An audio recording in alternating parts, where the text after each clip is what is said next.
Doit-on donner de l'argent de poche à ses enfants pour les éduquer financièrement? Avez-vous une bonne relation à l'argent? Les réponses, juste après le générique. Parentalité et adolescence. Parentalité et adolescence. Bonjour et bienvenue sur Parentalité et adolescence, le podcast qui vous donne des outils et des clés dont vous avez besoin grâce à des interviews d'experts sur divers sujets autour de l'adolescence. L'adolescence n'est pas obligée d'être synonyme de chaos, alors soyez joie, il y a des solutions.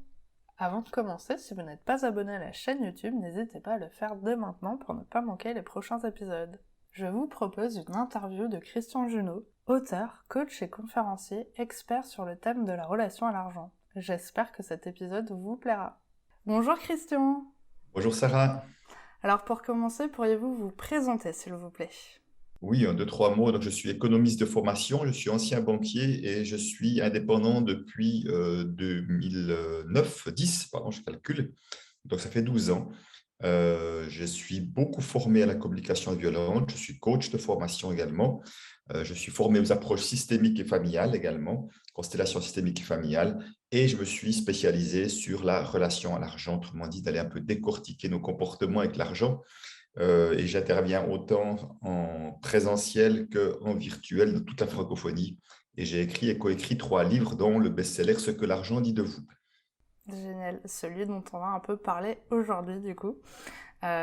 Justement, on va parler argent de poche et relation à l'argent. Donc j'ai lu effectivement ce fameux livre Ce que l'argent dit de vous qui m'a beaucoup fait réfléchir sur ma propre relation à l'argent. Et la première question que je souhaite vous poser, c'est est-ce important que le parent se questionne sur sa relation à l'argent avant d'en discuter avec ses enfants? Alors oui, évidemment, parce qu'au fond, souvent les parents attendent des enfants qui se comportent d'une certaine manière et qui est souvent que le fruit de leur propre relation à l'argent. Et je pense qu'effectivement, c'est important que le parent ait toujours quelques pas d'avance sur les enfants, parce que comment parler de quelque chose ou demander, attendre quelque chose de nos enfants que nous-mêmes, nous n'avons pas fait le chemin, ce n'est pas cohérent. Et les jeunes sont très, très sensibles à la notion de cohérence. Donc, pour moi, c'est indispensable, d'autant plus que dans notre relation à l'argent, il y a beaucoup de peur. Et on aura l'occasion de le voir, je pense, durant cette interview, que bien souvent, nos réactions vis-à-vis des jeunes sont en lien avec nos propres peurs. Donc, si on apprend à calmer nos peurs, à les libérer, ça va être un plus et pour soi et pour nos enfants. Hmm.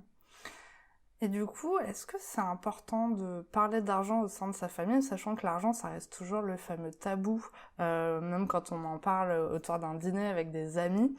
Est-ce qu'au sein de sa propre famille, du coup, avec ses enfants, avec son mari, c'est important d'en parler? Alors oui, après, quand on parle de tabou, on parle de la francophonie en l'occurrence. Hmm. Ce n'est pas le cas dans toutes les cultures. Donc, je pense qu'il est important de parler d'argent quand c'est nécessaire de parler d'argent. C'est pas d'en parler pour en parler, mais ça veut dire par là, je pense qu'à un moment donné, c'est important peut-être que les jeunes puissent comprendre aussi que comment fonctionne un ménage d'un point de vue financier avec des charges fixes, avec des charges variables comme la nourriture, les habits. Et puis après, ce qui reste, ça peut être les loisirs, les vacances ou d'autres choses, des réserves. Enfin, d'expliquer un peu tout ça parce que très souvent, ben, les jeunes peuvent être juste demandeurs, mais sans forcément être en lien avec la réalité financière. Et les parents peuvent être très mal à l'aise parfois de ne pas oser, pas arriver à offrir ce qu'ils aimeraient. Et ils portent ça comme une culpabilité, alors que si on explique comment ça se passe, je crois que les jeunes sont très capables de comprendre que les parents font de leur mieux aussi. Donc, donc, parler déjà d'expliquer la place de l'argent dans la famille, comment ça se passe, mais ça peut être de parler d'argent sur différentes choses, sur différents achats, des questionnements qu'on se pose. Tiens, est-ce qu'on va plutôt prendre si on prend des vacances plus chères, ça aura d'autres conséquences ailleurs. Donc, c'est aussi de montrer que c'est juste une réalité. Cette réalité, elle n'a rien de grave, mais comme tout choix, comme toute décision au-delà du financier, quand on choisit A, ben, on ne peut pas choisir B. Voilà, c'est juste un choix, en général, fait qu'on doit renoncer à un autre choix. D'accord, donc plutôt d'essayer oui, de laisser tomber un peu cette pression liée à l'argent et juste d'en parler assez simplement finalement par rapport à ce qui se passe un petit peu dans notre quotidien. Et peut-être juste pour compléter, parce que la question n'a pas été posée, mais souvent on m'est posée, est-ce qu'il faut dire combien on gagne qu'est-ce qu'on a comme argent, qu'on gagne comme argent à nos enfants? Moi, je dirais qu'il n'y a pas de règle là-dessus. En tout cas, si un de mes enfants, moi je l'ai dit un jour à mes enfants et ils étaient très intéressés, en même temps, ils s'étaient déjà fait une idée, donc je n'étais pas très surpris. Ce n'est pas parce que j'en parle pas que eux n'en parlent pas. En tout cas, les deux frères en avaient bien parlé ensemble. Euh, mais simplement, ce que je veux dire par là, c'est que si un de mes enfants aimerait savoir combien on gagne, je ne sais pas si je répondrai forcément tout de suite, mais par contre, j'irai m'interroger pourquoi ce serait important de savoir. Hmm. J'aimerais essayer de comprendre parce que ce n'est pas une question anodine. Est-ce que c'est par comparaison aux autres? Est-ce qu'ils aimeraient être rassurés? Est-ce que c'est de la curiosité? Parce que à un moment donné, si on veut dire combien on gagne, ce serait intéressant de dire aussi quelles sont les dépenses courantes. On revient à ce qu'on disait avant aussi. Ouais. Parce qu'un chiffre juste de ce qu'on gagne, ça peut être fantasmé comme énorme, mais en même temps, une fois qu'on met les autres choses en parallèle, on va se rendre compte que ah ben, peut-être ça a une autre allure en quelque sorte. Hmm. Ouais, ouais, c'est vrai. Du coup, si notre relation à l'argent est compliquée, comment on peut faire pour que celle de notre enfant ne le soit pas? Est-ce que c'est possible déjà? Ben, je dirais déjà une chose à voir, c'est qu'on peut avoir plusieurs enfants qui ont des relations à l'argent très différentes. On peut avoir un enfant qui est un grand dépensier, un autre qui est un grand économe. Ça, je l'ai vu enfin, déjà moi avec mon propre frère, mais je vois aussi mes petites filles aussi qui sont différentes. Donc, on peut voir déjà que elles sont différentes. Mais simplement, ce qui est important, encore une fois, c'est de voir que si moi j'ai une relation à l'argent compliquée, que je n'ai pas d'attente, que mes enfants aient une relation à l'argent qui soit saine, pacifiée, enfin saine, je mets des guillemets là-dessus, hein, c'est ce qu'on va mettre derrière, mais qui soit tranquille, sereine, parce que le piège, c'est que trop souvent, les parents attendent des jeunes qui se comportent comme des adultes. Et il n'y a pas de raison, ce ne sont pas des adultes, ce sont des jeunes. Et très souvent, je vois des parents qui se comportent comme des gamins, y compris avec leur argent. Donc, c'est pour ça que c'est un drôle de paradoxe, en quelque sorte, Hmm. de voir que le grand piège, c'est que souvent les parents, ils ont des attentes vis-à-vis de leurs enfants, comment ils vont se comporter avec l'argent. Et si les gens sont honnêtes, c'est voir que ces attentes, c'est juste une manière de se rassurer. J'aimerais me rassurer qu'il ne fasse pas n'importe quoi, parce que ça me rassurera que dans la vie, il saura se débrouiller, qu'il ne se mettra pas dans une situation financière compliquée. Souvent, c'est de ça qu'il s'agit. Hmm. Mais ce n'est pas parce que je dépense tout quand je suis jeune que je dépenserai tout le temps. J'ai à apprendre, je vais apprendre, et puis je vais apprendre la frustration, plus rien à voir. Puis peut-être j'aurai un projet pour voir des jeunes qui ont un projet intéressant. Ils sont des fois capables d'économiser bien plus qu'on l'imagine parce qu'il y a du sens à cet argent-là. Donc, c'est vraiment important de ne pas avoir d'attente vis-à-vis des enfants, de leur laisser faire leurs expériences. Hmm. Du coup, qu'est-ce qu'on pourrait mettre en place dans l'enfance ou à l'adolescence pour aider notre enfant à avoir une bonne relation à l'argent, si on peut dire ça comme ça? Oui. Ben, en tout cas, je dirais que ce serait peut-être d'avoir des discussions ouvertes sur un peu comment chacun choisit d'utiliser son argent. Mais c'est important aussi que les parents soient aussi dans l'ouverture, que ce soit pas juste un interrogatoire pour les enfants, que les parents disent aussi, ah bah tiens, qu'ils partagent un peu leurs expériences, les bonnes et les moins bonnes, que ce soit un vrai sujet d'échange. Et je pense que c'est important parce qu'encore une fois, ce qui me paraît le plus important, c'est de laisser les jeunes faire leurs expériences, de ne pas vouloir les mettre dans un fonctionnement, ça doit se passer comme ça et pas autrement. Tu dois mettre 50% de côté et puis ci ou ça. Parce qu'encore une fois, moi, ce que je vois, c'est que quand les jeunes ont été bridés, en quelque sorte, avec leur argent, le jour où ils sont libres, ils font n'importe quoi pour une partie d'entre eux. Parce qu'ils sont juste, à un moment donné, c'est comme si le lion en cage que vous sortez, eh ben, il va courir dans tous les sens, quoi. C'est un peu la même chose. C'est pour ça que très souvent, je pense que c'est une erreur de vouloir effectivement que s'attendre à ce qui fonctionne d'une manière. Non, c'est bien qu'on les laisse plutôt fonctionner comme ils auraient tendance à fonctionner naturellement et qu'on en fasse un sujet d'échange de temps en temps. Dire, ah ben tiens, tu n'as déjà plus rien. Tiens, ça m'intéresse qu'on discute. Qu'est-ce qui se passe, que tu dépenses tout? C'est difficile de te retenir, mais ce qui est vraiment important et pas facile pour un parent, c'est d'avoir une discussion ouverte sans montrer à l'enfant que c'est pas bien, sans montrer à l'enfant ce qu'il doit faire autrement. Juste essayer de le comprendre. Parce que si on montre que c'est pas bien, l'enfant, la troisième discussion, il ne dit plus rien, ou il va raconter des mensonges juste pour qu'on lui foute la paix. Hmm. Donc, c'est pour ça que ça devient un vrai sujet. Puis, il faut reconnaître en tant que parent, moi, ce que je vois très bien, il y a ceux qui retiennent leur argent avec peur. Donc, ce qui n'est pas un comportement sain avec l'argent. Ce n'est pas parce que j'ai des économies que j'ai un comportement sain avec l'argent, parce qu'ils n'osent pas non plus se faire plaisir ou dépenser et autres. Et puis, il y a ceux qui dépensent un peu plus qu'ils devraient. Donc, les parents, souvent, ne sont pas tellement mieux, encore une fois, mais pour moi, il s'agit de juger personne, hein. C'est juste de s'observer, de voir que des fois, on a des impulsions, on a de la peine à se retenir, mais c'est juste d'échanger là-dessus et vraiment d'en faire une vraie expérience d'apprentissage, de partage. Et je pense que là, plutôt que ça devient un sujet de conflit, c'est plutôt un sujet qui peut rapprocher parce qu'on peut avoir des chouettes discussions avec ça. Je prends un exemple. À un moment donné, que mes enfants, on a commencé à leur donner un peu plus d'argent et puis qu'ils gèrent leur habillement eux-mêmes, à part les gros habits, comme je dirais la combinaison de ski, vu qu'on est au pied des montagnes et tout, qui était comme un gros investissement, mais je dirais leurs habits quotidiens. Et c'est intéressant de voir qu'il y en avait un qui faisait des habits de marque, s'achetait très peu de choses, mais des choses très chères. Ma fille, plutôt des petites choses, bon marché, un peu plus de choses. Enfin, chacun avait sa manière de faire. Et mon fils, qui avait tendance à acheter des habits de marque et tout, et à un moment donné, on aurait pu lui dire non, mais tu te rends compte, tu pourrais acheter à moitié prix un truc et tout. On aurait pu lui faire, entre guillemets, la morale, lui dire que ça n'avait pas de sens. Mais non, on l'a laissé faire ses expériences. Et un jour, par lui-même, il s'est dit, ouais, quand même, finalement, ça ne vaut pas ce prix-là et tout. Et il a changé par lui-même. Il a commencé à avoir plus de recul de sa manière de faire, mais c'était génial parce que l'apprentissage, il l'a fait lui-même, c'est un vrai apprentissage. Ce n'est pas un truc qu'il a dû faire parce qu'on lui a imposé de faire d'une certaine manière. Mais en même temps, peut-être je peux donner un exemple. Alors, avant qu'on fasse ça, c'est vrai que si vous voulez s'acheter une paire de baskets et puis qu'il voulait une marque particulière qui coûtait 120 euros, puis qu'on pouvait trouver quelque chose d'identique à 60 euros, on allait dire, écoute, voilà ce que ça, voilà selon l'investissement, selon nous, normal, 60 euros. Tu veux cette marque-là, ok, tu vas mettre la différence. Et parce qu'à un moment donné, on n'est pas juste là pour leur dire oui, oui, oui à tout. Je pense que c'est important aussi qu'ils puissent assumer les choix, leur choix en quelque sorte. Et si ces choix demandent peut-être plus d'argent, eh bien, qu'ils contribuent à cela d'une manière ou d'une autre. C'est hyper intéressant. Alors du coup, on arrive à la fameuse question que beaucoup de parents se posent justement, et c'est souvent à l'adolescence que ça arrive. Doit-on donner de l'argent de poche à ses enfants? Et si oui, à partir de quel âge et combien? Comment Oui. on sait ça? Bon, alors déjà, il n'y a pas de réponse précise à tout cela. Je ne dirais pas de réponse unique, évidemment. En même temps, je tiens à dire, je ne suis pas moi-même je dirais un spécialiste de l'éducation. Je reçois pas, j'ai pas de cabinet, je reçois des enfants, des ados et des parents tout le temps. C'est pas du tout, moi, c'est pas mon job. Mais à travers mes propres enfants et les milliers de clients que j'ai déjà vus, je peux voir quand même, je me suis fait quelques idées à travers tout ça. Donc, moi, je pense que oui, c'est important de donner de l'argent de poche aux enfants. Euh, à partir de quel âge? Moi, je dirais en tout cas pas avant 8 ans, peut-être entre 8 et 10 ans, je pense, à partir de là. Et puis, ça peut être des montants, évidemment, qui sont progressifs. Pourquoi c'est important de donner de l'argent de poche aux enfants? Parce que c'est important qu'ils fassent leurs expériences, encore une fois.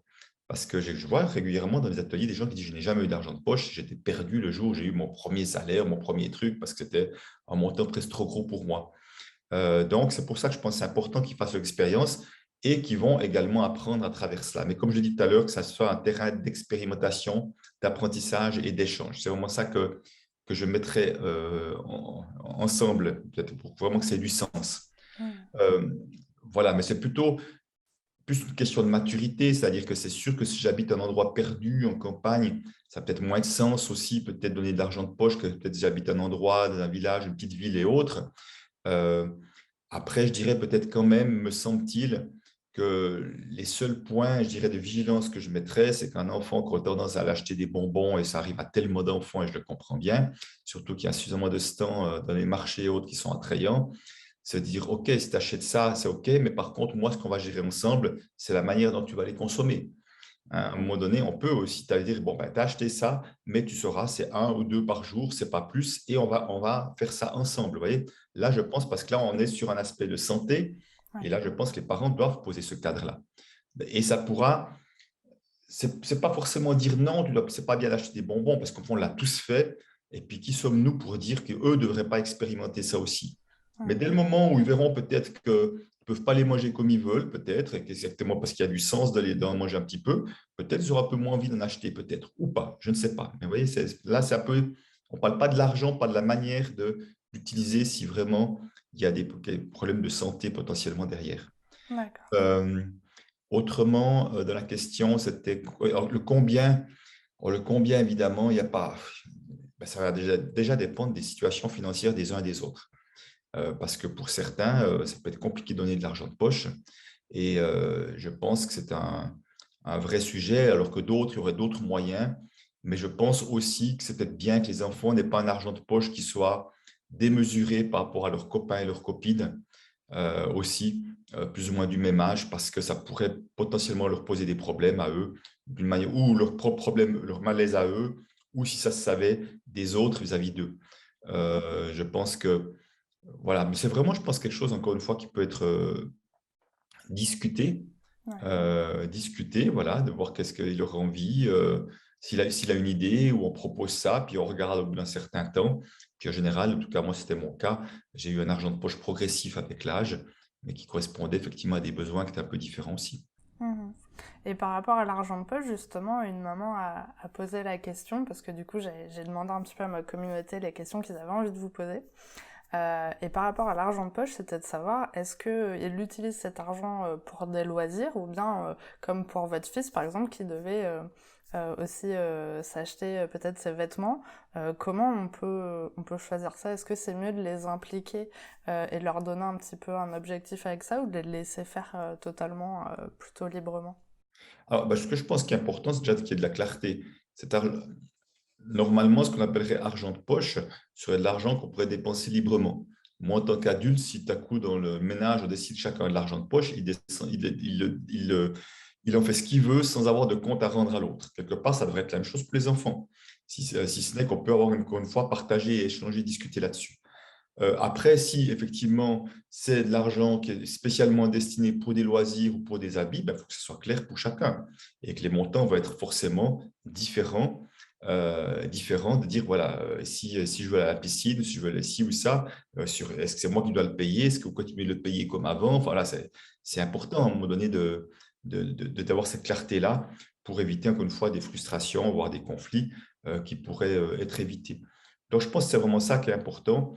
Ce qui n'empêche pas, parfois, parce qu'après, je ne sais pas si la question a été prévue, je ne me souviens plus, mais est-ce qu'on donne de l'argent pour des travaux ménagers? Est-ce qu'on donne de l'argent pour des notes? Enfin, des choses comme ça. Bon, les notes, moi, je ne suis pas pour personnellement, parce que j'ai eu ça à une époque, mais je trouve que des fois, ça ne récompense pas bien ceux qui travaillent beaucoup, qui ont plus de difficultés, et ça récompense plutôt ceux qui ont de la facilité, qui font forcément beaucoup d'efforts, puis eux, ils toucheraient de l'argent et pas l'autre. Donc, je ne suis pas pour.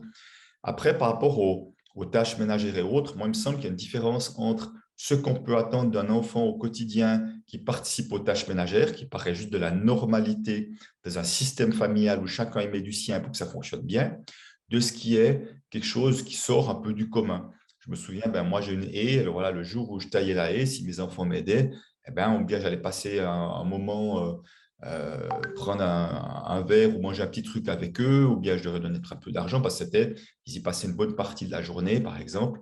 Mais c'était, j'allais dire, plus symbolique aussi de finir par quelque chose de sympa ensemble. Voilà, plutôt que, voilà, parce que c'était comme quelque chose qui était nettement un effort qui était au-delà de l'effort quotidien. Mais encore une fois, je ne suis pas en train de dire que j'ai raison quand je dis ça. Je partage juste mon expérience.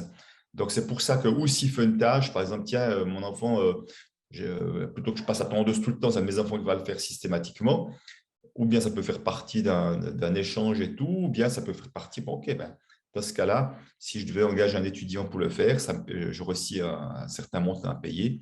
Alors, pourquoi pas que ça soit toi aussi, par exemple. Voilà, Mhm. tout ça, on peut être créatif. Mais encore une fois, ça dépend des moyens financiers, des croyances qu'on a et tout ça. Hmm.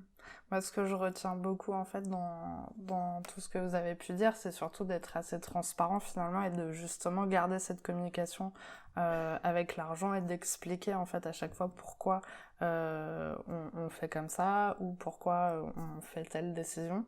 Mais surtout de garder la communication et que ça soit plutôt transparent et d'éviter justement trop de mystère autour d'une certaine somme ou d'une certaine chose autour de l'argent en tout cas. Tout à fait, tout à fait.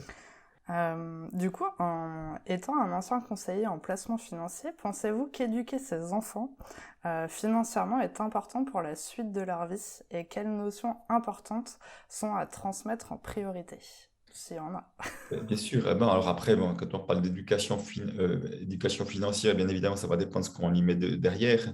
Mais comme je disais, je pense que l'éducation financière, ça commence surtout par expliquer que, voilà, comment fonctionne un ménage avec sous l'aspect financier, que, voilà, qu'il y a des charges fixes, incontournables, qu'on va payer des impôts, qu'on va payer un loyer, qu'on va payer des choses là, et voilà, que ça passe. Et puis après, qu'il y a effectivement des charges variables, et puis qu'il il y a des économies aussi qu'on peut faire. Donc, après, il y a d'autres théories, d'autres théories qui diront, voilà, il faut se payer les 10% premiers pour soi, puis après, on va prendre enfin, il y a plein de choses qui existent, mais je n'ai pas envie d'aller trop dans le détail, parce qu'encore une fois, je n'ai pas envie d'entrer dans quelque chose qui est juste ou faux.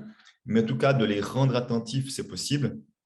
Mais ça l'est d'autant plus parce qu'il y a deux choses. C'est que moi, je vois des gens qui viennent qui sont complètement désorganisés au niveau financier, qui ne savent pas où ils en sont. Donc, ça va être compliqué pour eux d'expliquer ça aux enfants quand eux-mêmes ne l'appliquent pas. Et puis, il y a ceux, dans l'autre extrême, qui sont super rigoureux, mais souvent à partir de beaucoup de peur, puis qui vont montrer que c'est comme ça qu'on doit faire et pas autrement, mais qui ne se rendent pas forcément compte qu'il y a beaucoup de peur derrière. Et les enfants sont très influencés parce qu'ils ont vécu durant leur jeunesse en termes de relation à l'argent avec les parents. Ils peuvent voir quand il y a de la peur, ben, ils vont porter cette peur souvent aussi, des peurs d'argent et tout. Ça, je le vois souvent, que la peur de manquer peut être une peur qui était celle d'un des parents qu'ils ont comme pris avec eux, mais qui ne leur appartient pas, par exemple. Mais aussi, s'il y a des querelles sur les questions d'argent entre les parents et tout, ça va aussi laisser des traces, par exemple. Donc, tout dans l'environnement dans lequel ils vont baigner, ça va les influencer de toute manière. C'est pour ça que je pense que c'est important de pouvoir parler avec le plus de transparence possible sur ce qui se passe, sans devoir entrer dans les détails qui font partie de la vie d'un couple. Ils doivent pas tout savoir, mais ils doivent savoir suffisamment pour avoir une compréhension. Et puis, ils seront d'autant plus compréhensifs. Je prends un exemple, je rencontre beaucoup de personnes qui décident de passer du salariat à l'entrepreneuriat. Ben, on sait que ce n'est pas un choix facile, forcément, c'était mon cas aussi, et que peut-être qu'il y a des conséquences financières, peut-être pendant quelques temps. Ben, je pense que c'est important d'être transparent. Dis, voilà, je choisis de faire un métier de cœur plutôt qu'un métier où je souffre, parce que ce n'est pas juste que je souffre, que je me fasse du mal et j'ai plus de plaisir. Simplement, sachez que ce sera des conséquences. On va essayer de faire en sorte que ce n'est le moins possible, mais on va essayer d'être transparent, on va essayer d'arranger les choses, mais peut-être voilà. Et simplement, ce qui est important de dire, c'est, mais j'aimerais pas que vous cessiez de faire des demandes par peur de nous mettre mal à l'aise. Parce que des fois, je vois des nombres de personnes qui me disent, mais j'osais rien demander, tellement j'avais peur d'être mal à l'aise, ou mes parents faisaient les gros yeux en disant, mais t'es pas content de ce que tu as, juste parce que les parents n'ont pas de moyens. Et plutôt que de dire ouvertement, ben, écoute, on aimerait tellement, mais là, pour l'instant, ce n'est pas possible. Ils vont plutôt faire les gros yeux ou faire des remarques négatives qui fait que les enfants étaient plutôt traumatisés avec ça. Ouais. C'est pour ça que la transparence est importante de dire peut-être que financièrement, ce sera un peu plus compliqué ou c'est un peu plus compliqué pour l'instant, mais on va quand même faire en sorte que on va faire le mieux possible. Et les affaires financières, de regarder qu'il y a assez d'argent, c'est une histoire d'adulte. Ce n'est pas à vous de vous en occuper. Ça, c'est notre histoire à nous. Ça, c'est vraiment important de ne pas mélanger dans ce sens-là, mais qu'il y ait juste de l'information. Peut-être qu'ils puissent comprendre que peut-être une année, on ne partira pas en vacances ou peut-être des vacances plus modestes où on fera autrement. Et je suis convaincu que de toute façon, ce n'est pas la grandeur, la qualité des vacances qui fera une vraie différence dans la vie des enfants, c'est vraiment dans ce qu'on vit au quotidien. Et vraiment, je vois qu'on peut être un peu créatif, on peut passer, la qualité des moments qu'on passera ensemble sera toujours meilleure à la valeur des cadeaux qu'ils recevront. C'est un très beau message. Voilà, justement, on arrive à la question pour les auditeurs. Donc, c'est une question que je pose à tous les invités qui passent sur le podcast. Avez-vous un message à transmettre aux personnes qui nous écoutent aujourd'hui? Et si vous en avez plusieurs, vous avez le droit aussi. D'accord, ok. Ben, déjà, oui, alors, je veux dire, le sujet de la relation à l'argent est très tabou. Donc, je vous invite vraiment à prendre les devants, vous intéresser à votre relation à l'argent, parce que d'une part, vous allez voir que ça va révéler des choses de vous, toujours qui sont importantes. Enfin, moi, j'ai pu voir à quel point j'étais bourré de peur, je ne me rendais même pas compte, mais que ces peurs, je les faisais vivre à toute la famille. Et heureusement que j'ai pu changer, autrement, je ne pourrais jamais être là où j'en suis aujourd'hui. Donc, que l'argent n'a pas été fait pour nous créer, pour nous empêcher de nous déployer. Trop souvent, je vois des parents qui se sacrifient pour leurs enfants. Et je sais que ça part de bonnes intentions, mais simplement, c'est important de savoir que moi, les enfants, quand je les ai adultes après, je les vois qui, à leur tour, se sacrifient pour leurs propres enfants. Et je ne crois pas qu'on est venu au monde pour se sacrifier pour les uns les autres. On est venu au monde pour s'éclater, pour faire quelque chose qui a du sens, pour contribuer à quelque chose de positif dans la vie. Et tout ça se construit. Et si c'est vos relations à l'argent qui vous en empêchent, occupez-vous-en parce que je vois vraiment à quel point aujourd'hui les jeunes qui ont eu des parents qui ont osé faire ce qu'ils aimaient comme activité, à quel point c'est inspirant pour eux, à quel point ils s'autorisent à être plus créatifs, ils s'autorisent à se déployer. Donc, je vois à quel point le chemin que nous faisons comme parents, et je tiens vraiment à dire, hein, moi, quand j'étais parent, j'ai fait plein d'erreurs, évidemment, J'ai eu beaucoup de peur, mais c'est pas par ce chemin que j'ai fait vers le métier de cœur et là vraiment où je m'éclate depuis 12 ans maintenant. Je l'ai fait quand mes enfants avaient entre 18 et 22, 23 ans. Ça n'a pas eu d'incidence sur eux, pas du tout. Ça a eu une incidence sur eux aussi. Voilà, on a été des parents toujours plus proches, toujours plus transparents. Et je pense vraiment que ce qui n'a pas été donné à un moment donné peut toujours se donner plus tard. Et évidemment, je ne parle pas de l'argent, je parle surtout d'amour déjà pour commencer. Ça peut être aussi du soutien aussi de différentes manières. Donc voilà, faites vraiment intéressez-vous à votre relation à l'argent pour permettre à ce que vos enfants aussi puissent partir sur les meilleures bases possibles. Génial, moi j'aime trop ce message. Alors pour finir, où pouvons-nous suivre vos aventures? Est-ce que vous êtes présent sur les réseaux? Alors oui, bon, déjà j'ai un site internet, www.juno avec un D, conseil au singulier.com. Après, sur les réseaux sociaux, Christian Junot Pro, c'est-à-dire sur Facebook, sur Instagram, sur LinkedIn. Et puis j'ai une chaîne vidéo YouTube avec plein de vidéos aussi gratuites aussi à aller voir. Génial. Mais en tout cas, merci beaucoup d'avoir accepté mon invitation sur le podcast. J'espère que cet épisode pourra aider les parents qui se posent plein de questions sur l'argent de poche. Merci. Merci d'avoir regardé la vidéo jusqu'au bout, j'espère qu'elle vous a plu. N'hésitez pas à la partager auprès d'un parent qui pourrait en avoir besoin. Et on se retrouve la semaine prochaine pour un nouvel épisode. À bientôt!